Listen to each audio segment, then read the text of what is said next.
दिवस खायला रोज त्याला चाटायचं काय अरे बस कर. नमस्कार मंडळी, आमच्या यूट्यूब चॅनलवरती आपल्या सर्वांचं खूप खूप स्वागत.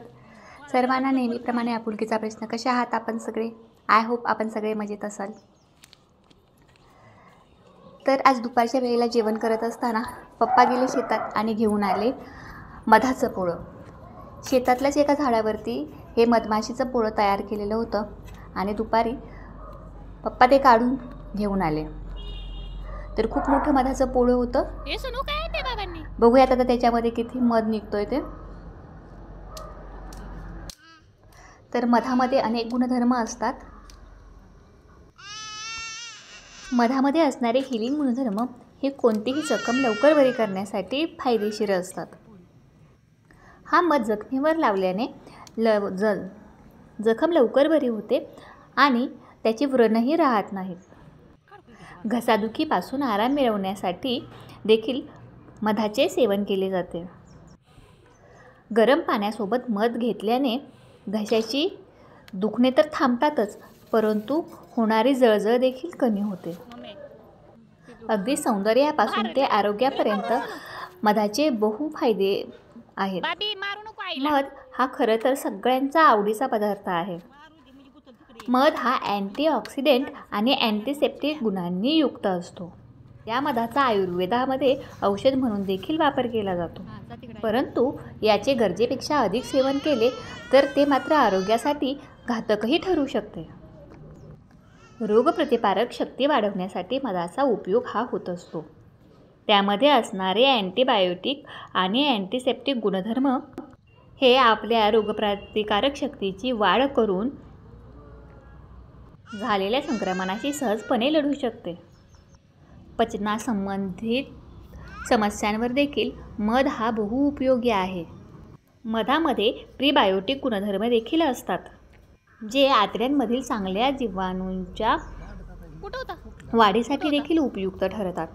त्यामुळेच पचनासंबंधीच्या असणाऱ्या समस्यांवर मध हा एक चांगला औषध ठरू शकतो. खोकल्यापासून आराम मिळावा यासाठी मधाचा वापर केला जातो.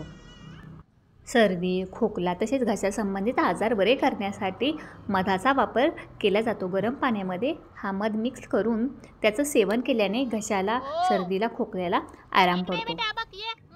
सौंदर्य प्रसाधनांमध्ये देखील सौंदर्य खुलवण्यासाठी या मधाचा वापर केला जातो.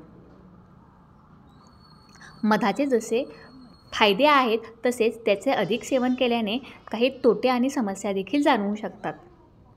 मधामध्ये साखर आणि कार्बोहायड्रेट्स मुबलक प्रमाणात उपलब्ध असतात. त्यामुळे याने शरीरातील साखर वाढण्यासाठी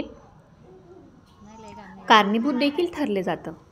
म्हणूनच ज्या लोकांना मधुमेह आहे अशा लोकांनी ठराविक प्रमाणापेक्षा अधिक प्रमाणामध्ये मधाचं सेवन करू नये, कारण याने शुगर वाढण्याचा धोका असतो.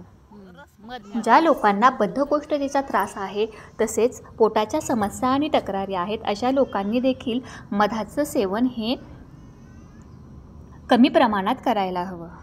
जर मधाचं अतिप्रमाणात सेवन केलं तर डायरियासारख्या समस्या देखील उद्भवू शकतात. मधामध्ये नैसर्गिक साखर असते आणि त्यामध्ये असलेले साखरेचे प्रमाण देखील जास्त असते. तुम्ही जर जास्त प्रमाणात मध खाल्ला तर तुम्हाला दातांच्या समस्यांचा देखील सामना करावा लागू शकतो. आणि मधामध्ये साखरेचं प्रमाण जास्त असल्यामुळे परिणामी तुमचं वजन देखील वाढू शकतं. तर आपण काही मधाचे फायदे आणि मध अतिप्रमाणात सेवन केल्यानंतर काय तोटे होतात याचा थोडक्यात आढावा घेतला. मधमाशा ह्या 12ही महिने समूहाने एकत्र येऊन मधमाशांचे पोळे बनवतात. मधमाशाचे पोळे हा राणी माशी आणि इतर कामगार माशा तसेच नरमाशा यांचा हा एकत्रित समूह असतो. एखाद्या नव्या माशीचे फलन झाले म्हणजे या पोळ्यातील कामगार माशा या राणी माशीचे नवीन पोळे बांधायला घेतात आणि यासाठी लागणारी जागा आहे ती अगोदरच ठरवून ठेवलेली असते. म्हणून बऱ्याच वेळा अडचणीच्या ठिकाणी हे पोळे बांधलेले दिसतात. लहान मुलांना देखील औषध म्हणून हा मध साठवला जातो.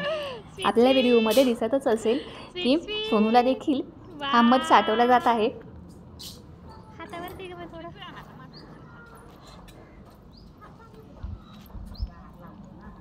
हा मध साठवण्यासाठी एक सुरक्षित काचेचा कंटेनर वापरावा किंवा प्लॅस्टिकचा सुरक्षित डब्बा वापरावा, तर तो दीर्घकाळ टिकून राहतो. मध साफ करण्याची देखील एक विशिष्ट पद्धत आहे. ते तुम्हाला या व्हिडिओमध्ये दिसतच असेल की पप्पा मध साफ करत आहेत आणि ते अतिशय पद्धतशीरपणे ते त्याच्यातील घाण बांध आणि मधाचा भाग वेगळा काढलेला आपल्याला या व्हिडिओमध्ये दिसून येत असेल.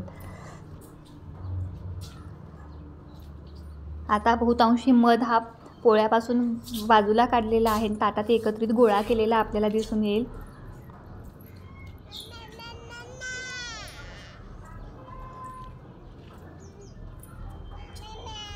या बाबतीत खेड्यातील मुलं हे अधिक नशीबवान म्हणावी लागतील की त्यांना ह्या सगळ्या नैसर्गिक घटकांचा आहारामध्ये समावेश नॅचरलरित्या करता येतो.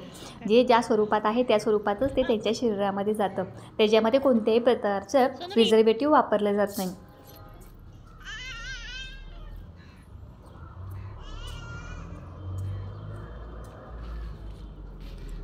पूर्वीच्या काळी हा मध खाल्ल्यानंतर जो चोथा शिल्लक राहतो त्या चोथ्यापासून मलम किंवा मेण बनवलं जायचं आणि या मेणाचा वापर जुन्या स्त्रिया टिकली लावण्यासाठी करायच्या. त्याच्यावर टिकली लावल्यानंतर ते कुंकू लावण्यासाठी करायच्या, तर ते कुंकू खूप दीर्घकाळ टिकायचं.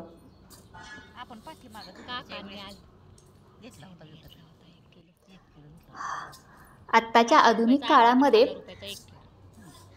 टिकली लावण्याचा प्रघात आहे, त्यामुळं ही संस्कृती कुठेतरी लुप्त झाली असल्याचे आपल्याला आढळते. परंतु पूर्वीच्या स्त्रिया मेणाचा वापर करून त्याच्यावरती कुंकू लावायच्या आणि ते बरेच दिवस तशाच स्वरूपात असायचं.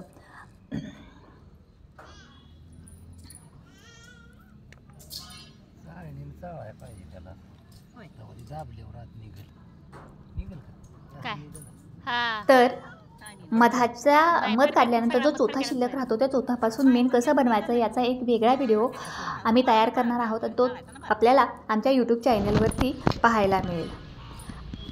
आता हे सगळा मध एकत्रित करून वस्त्रगाळ करून घेत आहेत, कारण वस्त्रगाळ केल्यामुळे त्याच्यामध्ये कोणत्याही प्रकारचा कचरा राहत नाही आणि अतिशय शुद्ध स्वरूपामध्ये हा मध साठवून ठेवता येतो.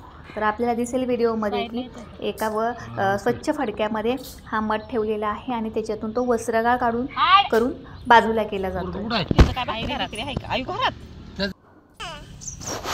ऑलमोस्ट या मधाच्या पोळ्यातून अर्धा किलोपेक्षा जास्त मध निघालेला आहे.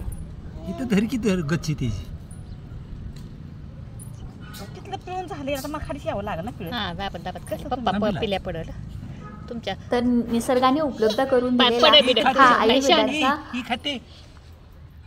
जो खजिना आहे त्याचा नक्कीच आपण आपल्या आहारामध्ये वापर करून घेतला पाहिजे. परंतु तो मूळ स्वरूपात असेल तर त्याचे शरीरासाठी होणारे फायदे देखील तितकेच बहुगुणी असतात. तर आजचा आमचा हा व्हिडिओ आपल्याला कसा वाटला सांगायला विसरू नका. आमच्या यूट्यूब चॅनलला लाईक करा, शेअर करा आणि सबस्क्राईब करा. धन्यवाद.